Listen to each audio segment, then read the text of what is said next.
Good morning students, very welcome to all of you. आज हम बात करेंगे अपने फिजिकल केमिस्ट्री के चैप्टर नंबर 4, जिसको हम नाम देते हैं केमिकल काइनेटिक्स। हमारा नया चैप्टर स्टार्ट हो रहा है आज से।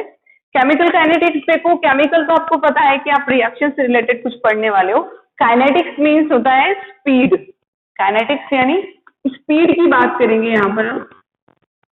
कैसे हम किसी भी रेट की स्पीड को डिटरमाइन कर सकते हैं, कैसे हम जानेंगे कि कोई किसी भी पर्टिकुलर जो आपकी केमिकल रिएक्शन है उसका जो स्पीड है वो तेजी से हो रहा है या स्लो स्पीड में रिएक्शन आपकी जा रही है।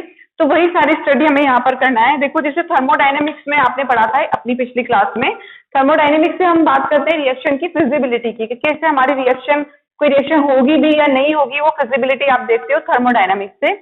और इलेक्ट्रोकेमिस्ट्री में भी आप काफी हद तक जाने हो आप इस बारे में कि रिएक्शन कौन किस किस के बीच में रिएक्शन हो सकती है with respect to the electropotential. तो वो सारी चीजें हमने वहां देखी। अब यहाँ हम देखेंगे कि रिएक्शन हो रही है बट रिएक्शन स्लो स्पीड से होगी या तेजी से रिएक्शन होगी।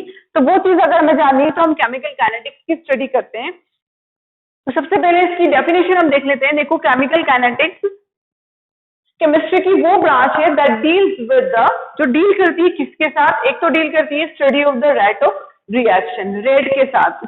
रेट मींस स्पीड, यानी रिएक्शन की स्पीड कैसी होगी, उसकी रेट कैसी होगी, उसके साथ डील करती है ब्रांच। सेकेंड है with the mechanism of reaction, reaction की मैकेनिज्म, किस तरह से रिएक्शन हो रही है उसके साथ डील करेगी ये ब्रांच। और उसके अलावा factor affecting the rate of reaction, किसी भी पर्टिकुलर रेट ऑफ रिएक्शन को अफेक्ट करने वाले फैक्टर्स कौन कौन से हैं, आप उनसे डील करते हो। तो आप किसकी बात कर रहे हो, आप केमिकल काइनेटिक्स पढ़ रहे हो। तो यहाँ देखो, हमने देखा केमिकल काइनेटिक्स क्या है, केमिस्ट्री की वो ब्रांच है जो कि डील करती है किसके साथ, स्पेशली रेट ऑफ रिएक्शन के साथ और factor affecting the rate of reaction. मान लो किसी रिएक्शन का रेट यानी उसकी स्पीड जो है वो स्लो है, तो आप फैक्टर्स देख लो कौन कौन से फैक्टर है जो अफेक्ट कर रहे हैं। टेम्परेचर की वजह से स्लो है या पर्टिकुलर प्रेशर की वजह से स्लो है, तो उन फैक्टर्स को देखोगे आप और उनके अकॉर्डिंग उन्हें आप इंक्रीज करोगे या डिक्रीज करोगे तो आपकी रिएक्शन का रेट जो है वो इंक्रीज हो जाएगा। तो कहीं ना कहीं हम इन तीनों फैक्टर्स को लेकर साथ में चलते हैं और केमिकल काइनेटिक्स की हम स्टडी करते हैं। एक चीज और है कि आपका ये जो टॉपिक है ना केमिकल काइनेटिक्स, ये इंडस्ट्रियल पॉइंट ऑफ व्यू से काफी इंपॉर्टेंट है।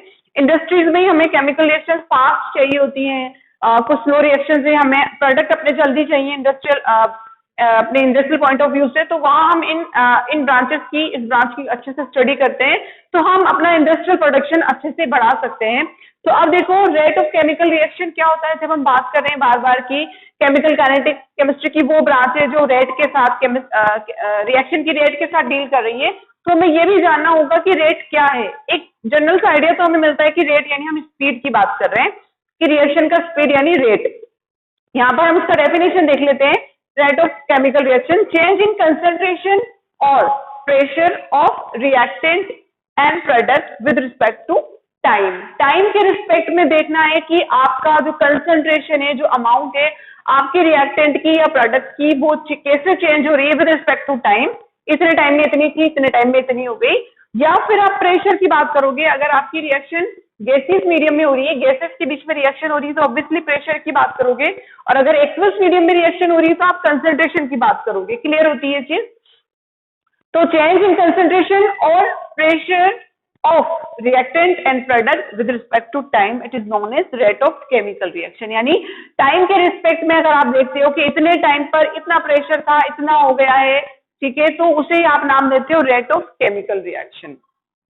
देखो, types of chemical reaction according to the rate of reaction. अब आपने रेट ऑफ रिएक्शन देखा, यानी स्पीड की हमने बात की जनरल। अगर हम बात करें तो स्पीड के अकॉर्डिंग अगर आप केमिकल रिएक्शन के टाइप देखो तो आप कह सकते हो स्लो रिएक्शन, फास्ट रिएक्शन। तो वही हमने देखा है कि according to the rate of reaction 3 तरह की केमिकल रिएक्शन हमें देखने को मिलती है।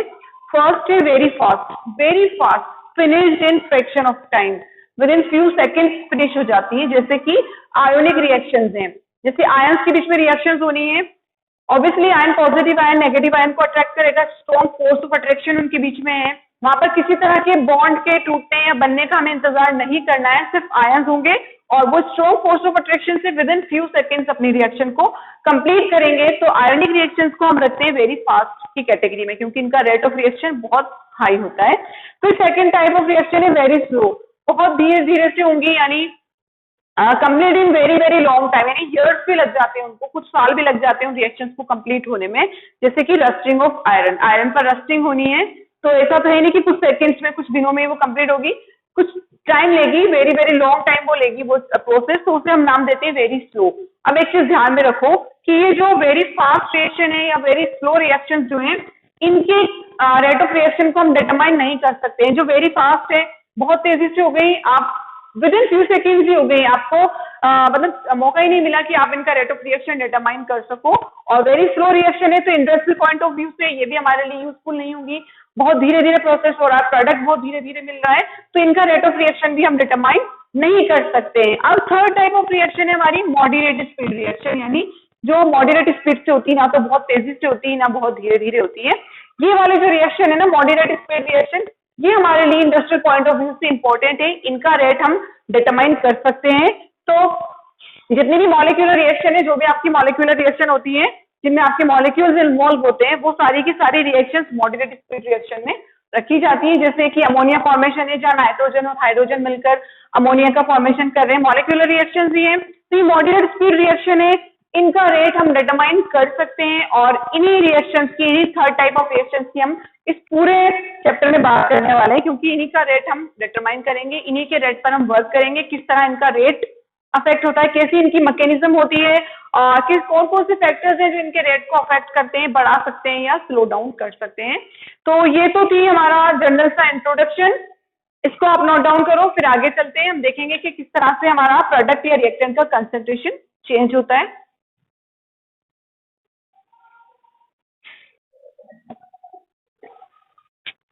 तो स्टूडेंट, अब हम जानेंगे कि रेट ऑफ रिएक्शन को एक्सप्रेस कैसे करते हैं। हमने ये तो देखा कि रेट ऑफ रिएक्शन क्या होता है, अब हम देखेंगे कि रेट ऑफ रिएक्शन को आप एक्सप्रेस कैसे करोगे। ओके, और ये चीज ध्यान में रखनी है कि वेरी फास्ट और वेरी स्लो रिएक्शन का रेट आप डिटरमाइन नहीं कर सकते हो, उसके लिए आपको रिएक्शन की स्पीड कैसी चाहिए, मॉडरेट स्पीड। और मॉलिक्यूलर रिएक्शन, सारी मॉलिक्यूलर रिएक्शन का आप रेट डिटरमाइन कर सकते हो। तो सबसे पहले रेट एक्सप्रेशन अगर आपको देखना है, rate of reaction is the change in concentration of reactant and product in unit time। तो एक्चुअल डेफिनेशन अगर आप देखोगे रेट ऑफ रिएक्शन की, तो यूनिट टाइम यानी विद रिस्पेक्ट टू टाइम ही हमें देखना था। रेट हमने देखा कि विद रिस्पेक्ट टू टाइम आपकी कंसेंट्रेशन चेंज हो रही है रिएक्टेंट की या प्रोडक्ट की, या प्रेशर चेंज हो रहा है, तो उससे आप रेट नाम दे रहे थे। तो यहाँ पर हमने एक्चुअल डेफिनेशन देखी है कि rate of reaction is the change in concentration of reactant and product in unit time. Unit time में आपको देखना है, मान लो आपने देखा कि मैं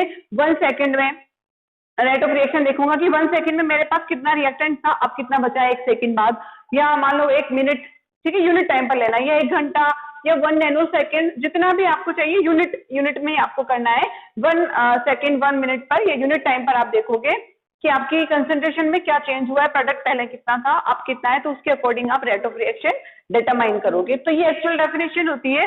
अब रेट कैन ऑल्सो एक्सप्रेस, अब और दो तरीके हैं हमारे पास रेट एक्सप्रेस करने के। आपने देखा रिएक्टेंट और प्रोडक्ट, बार बार नाम आ रहा है कि रिएक्टेंट की कंसंट्रेशन में चेंज या प्रोडक्ट की कंसंट्रेशन में चेंज, तो उन दोनों के अकॉर्डिंग में हम कह सकते हैं कि rate of decrease in concentration of reactant, या तो आप रेट ऑफ रिएक्शन को लिख दो, आप डिक्रीज बता दो किसका डिक्रीज होगा, ऑब्वियसली किसका कंसंट्रेशन डिक्रीज होगा, जैसे जैसे टाइम बढ़ता जाएगा आपका रिएक्टेंट का कंसंट्रेशन डिक्रीज होगा, क्योंकि रिएक्टेंट ही तो कंज्यूम हो रहा है, प्रोडक्ट आपका बनेगा। तो या फिर आप कह सकते हो rate of increase in concentration of product, आपको रेट एक्सप्रेस करना है तो आप इन दोनों किसी भी फॉर्म में आप एक्सप्रेस कर सकते हो। या तो आप दिखाओ विद रिस्पेक्ट टू टाइम कि आपकी रिएक्टेंट की कंसंट्रेशन कितनी कम हो रही है, या आप दिखाओ कि विद रिस्पेक्ट टू टाइम आपकी प्रोडक्ट की कंसंट्रेशन कितनी बढ़ रही है। तो ये दो तरीके हैं कंसंट्रेशन को रेट ऑफ रिएक्शन को एक्सप्रेस करने के।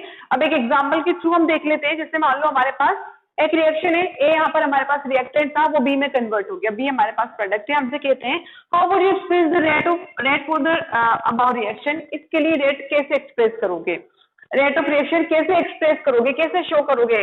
तो देखो रेट ऑफ डिसअपियरेंस ऑफ ए, या तो आप डिसअपियरेंस ऑफ यानी ए की कंसेंट्रेशन खत्म हो रही है, कम हो रही है, ए आपका रिएक्टेंट था, तो उसकी फॉर्म में कैसे एक्सप्रेस करोगे। देखो डेल यहाँ पर शो कर रहा है कंसंट्रेशन में होने वाले चेंज को, डेल ए यानी ए की कंसंट्रेशन में चेंज हुआ, पहले इतनी थी अब इतनी हो गई, और टी यहाँ पर शो कर रहा है आपके टाइम इंटरवल को कि इतने टाइम पर इतनी थी और इतने टाइम पर इतनी हुई, तो डेल ए और डेल टी। ठीक है, उसके बाद हमने यहाँ नेगेटिव साइन लगाया है क्योंकि हमारी रेट ऑफ डिसअपियरेंस यानी हमारे रिएक्टेंट की जो रेट है जो रेट है वो कम हो रही है, या आप कह सकते हो कि रिएक्टेंट डिसअपियर हो रहा है, ठीक है, उसकी कंसेंट्रेशन कम हो रही है धीरे धीरे, तो यहाँ पर नेगेटिव साइन आपने लगाया। तो ये तो तरीका हो गया रेट ऑफ रिएक्शन को शो करने का in the form of reactant, okay, इस तरह शो करोगे।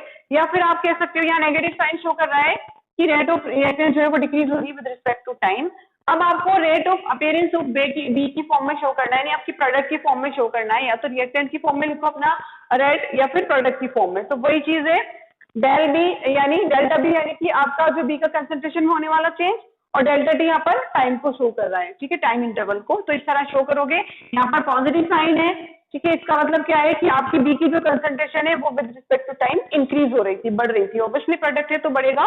तो इस तरह हम rate of reaction, overall rate of reaction इस रिएक्शन के लिए कैसे शो करेंगे, negative of delta A upon delta T, या फिर आप बराबर साइन लगा कर लिख सकते हो delta B upon delta T. दोनों में से किसी भी तरीके से आप शो कर सकते हो। जितने भी रिएक्टेंट होंगे उन सबके लिए इस तरह से शो की जाएगी विद नेगेटिव साइन, और जितने भी प्रोडक्ट होंगे उनके लिए इस तरह से शो की जाएगी, ठीक है।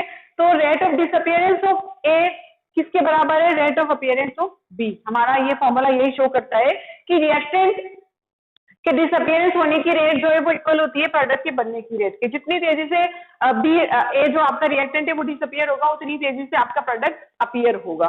तो इस तरह हम किसी भी पर्टिकुलर रिएक्शन के लिए रेट ऑफ रिएक्शन एक्सप्रेस कर सकते हैं, ठीक है। एक और रिएक्शन के एग्जाम्पल ले लेते हैं जिससे आपको और अच्छे तरीके से रेट ऑफ रिएक्शन एक्सप्रेस करना आ जाएगा। इसे नोट डाउन करो।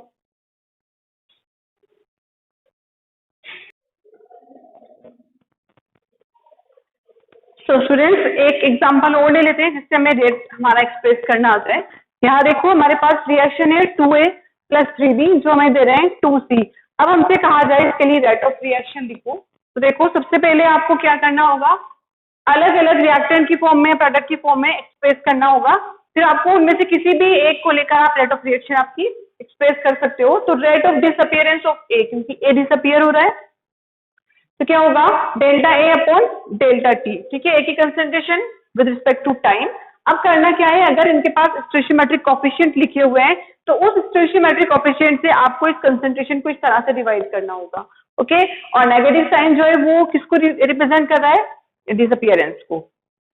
फिर आप कहोगे rate of disappearance of B, B भी डिसअपियरेंस हो रहा है, वही delta B upon delta T, ठीक है, विद रिस्पेक्ट टू टाइम, और नेगेटिव साइन होगा साथ में। अब यहाँ पर इसका स्टोइचियोमेट्रिक कोएफिशिएंट 3 है, तो 3 से आपको कंसंट्रेशन को 1/3 करके इस तरह से डिवाइड करोगे। फिर हम बात कर लेते हैं प्रोडक्ट की फॉर्म में। तो rate of appearance of C वही delta C upon delta T, positive sign show करेगा कि सी की कंसंट्रेशन इंक्रीज हो रही है विद रिस्पेक्ट टू टाइम, और 1/2 यानी इसका कोएफिशिएंट 2 था। क्लियर। अब rate of reaction, overall rate of complete reaction हो जाएगा हमारा, या तो आप लिखो ए के रिस्पेक्ट में या बी के रिस्पेक्ट में या सी के रिस्पेक्ट में लिख सकते हो। तो half of delta A upon delta T minus 1/3 delta B upon delta T is equal to the half of delta C upon delta T. अगर आपको टाइम दिया हुआ है, कंसंट्रेशन दी हुई है, कितनी चेंज हो रही है, पहले कितनी थी, तो उससे आपके लिए रेट डिटरमाइन करना आसान हो जाएगा। हमने एक्सप्रेस करना सीखा है, किस तरह से एक्सप्रेस करते हैं। आई होप सबको समझ में आया होगा। इस तरह का अगर लिखा हुआ होता है एक्सप्रेशन तो आप समझ जाओगे कि ये रेट ऑफ रिएक्शन को शो कर रहा है। नेगेटिव साइन है तो आप कह दोगे कि ये किसका रेट ऑफ रिएक्शन है, डिसअपियरेंस ऑफ रिएक्टेंट है। पॉजिटिव साइन है तो आप कह दोगे कि अपीयरेंस ऑफ प्रोडक्ट को शो कर रहा है। और यहाँ पर एक एग्जांपल है अमोनिया की फॉर्मेशन की, N2+3 गिविंग अस 2NH3। आपको डिटरमाइन करना है इसका रेट ऑफ रिएक्शन, किस तरह से एक्सप्रेस करोगे वो आपको अपने आंसर शीट में लिखना है। इससे आपका जो एक्सप्रेशन का तरीका है वो और परफेक्ट होगा। I hope all of you have understand very well. ये हमारी स्टार्टिंग थी, फर्स्ट स्टेप थी टुवर्ड्स दिस चैप्टर कि रेट क्या होता है, कैसे रेट को एक्सप्रेस करते हैं, क्यों हमने नेगेटिव साइन लगाया। तो ये सारी चीजें हमने सीखी है। Types of chemical reaction according to the rate of reaction. आज के लिए इतना काफी है, ओके। इससे अच्छे से मगअप करो, नेक्स्ट वीडियो में और पढ़ेंगे। Thanks for watching.